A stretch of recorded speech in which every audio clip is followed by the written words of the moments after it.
Donc il y a plusieurs manières de faire évoluer une séance en voile. Ça va de soi pour le moniteur expert, ça l'est beaucoup moins pour le moniteur en formation.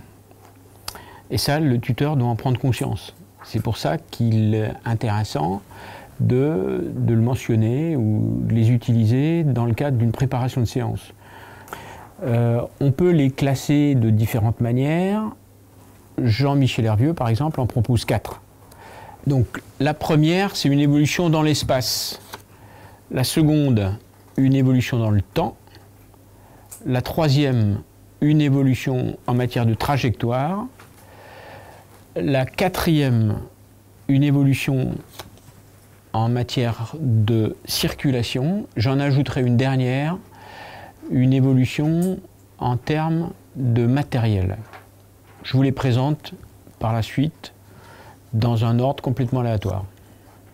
Donc c'est quoi faire évoluer une séance dans l'espace? C'est jouer sur la zone de navigation. On peut l'augmenter, on peut la diminuer. On peut se rapprocher plus ou moins d'un abri, plus ou moins du bord. On peut se rapprocher plus ou moins des autres groupes. On peut se rapprocher donc des pratiquants, mais aussi d'autres groupes. C'est-à-dire qu'on peut serrer nos pratiquants ou on peut les aérer. On peut s'aventurer dans un projet de navigation. On peut aussi multiplier les débarquements dans des zones plus ou moins éloignées de la base. Donc qu'est-ce que c'est qu'une évolution en matière de matériel? C'est prendre des bateaux plus ou moins performants. C'est prendre des bateaux différents. C'est par exemple de la planche à voile et du sup. C'est des gréements différents. Par exemple des voiles easy pour du catamaran. C'est une voile arisée ou non. C'est de la navigation, donc sur l'eau, de la navigation sans safran, ou de la navigation barre à marée. C'est aussi de la navigation avec la voile au taquet ou de la voile libre. Donc, quand on parle d'évolution de trajectoire, de quoi parle-t-on? On parle de la navigation directe ou de la navigation indirecte. On parle d'allure. On parle d'arrêt ou de navigation. Donc d'arrêt demandé par le moniteur ou alors initié par le pratiquant en fonction de son degré d'autonomie. On peut imposer ou chercher les allures de planning dans un projet sensation par exemple. Une évolution en termes de temps.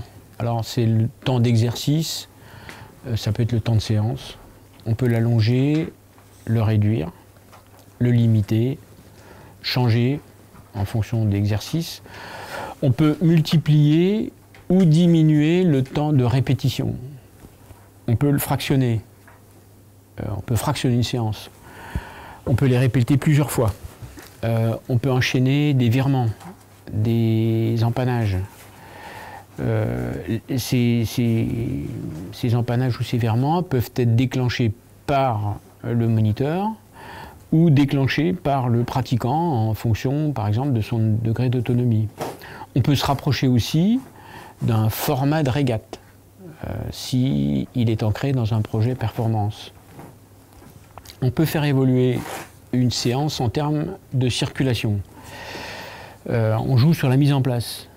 Par exemple, on peut utiliser 3 bouées, mais on peut utiliser 2 bouées, on peut utiliser une bouée, mais on peut ne pas utiliser de bouée du tout et faire en sorte que les pratiquants circulent quand même. On peut jouer en faisant le petit train.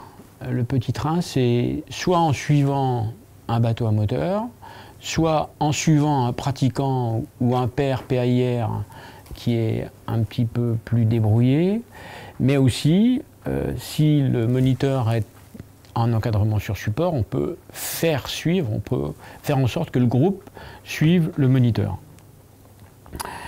Ça peut être une circulation plus ou moins libre en fonction de l'autonomie du pratiquant. Donc si je résume, on a 5 possibilités, au moins 5 possibilités, de faire évoluer une séance. On peut la faire évoluer dans l'espace, on peut la faire évoluer en termes de matériel, en termes de trajectoire, en termes de temps, et en matière de circulation. C'est souvent implicite ou c'est souvent naturel, entre guillemets, pour le moniteur expert. Ça l'est beaucoup moins pour le moniteur en formation.